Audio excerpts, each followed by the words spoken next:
when a startup doesn't take off, like there are like so many things that can go wrong. I think like the top three in our case, I would say, are like one, there was like a huge behavior change component. And whenever you're going after something as strong as like you're asking people to change how they talk or how they do that, and that's kind of like how they would see value in it, you're taking a bigger bet. And these things don't happen in kind of the time frame that we were looking at. Like we raised a small amount of money and we were hoping that we would get something done in like 16 to 18 months and like see those results show up. And it was just really hard. Like these takes a lot of iteration and like we should have gotten enough material and like made the plan to like stay in the market for a little bit longer if we had to do this. And so that was a misalignment from our end. I would say that's like one big thing. And then the second thing was like this whole entrepreneur in residence and like this SRI and everything, like the license gave us a little bit of headway when we were able to go into this.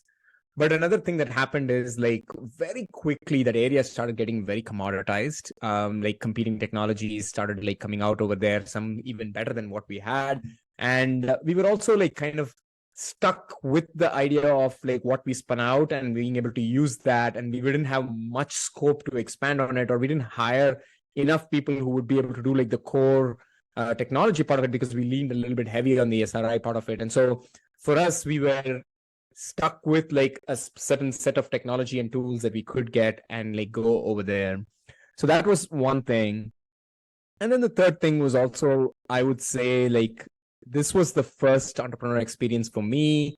And so there was a lot of like, team and co-founder and like figuring out like what would make sense and like aligning on that and being able to do this. These things take time, and it also always helps to like have a bit of history to go with your co-founder and like be able to like get that going. I'd say like we spent a lot of cycles in like aligning and like getting things going, which also like ate into a runway in some ways as well.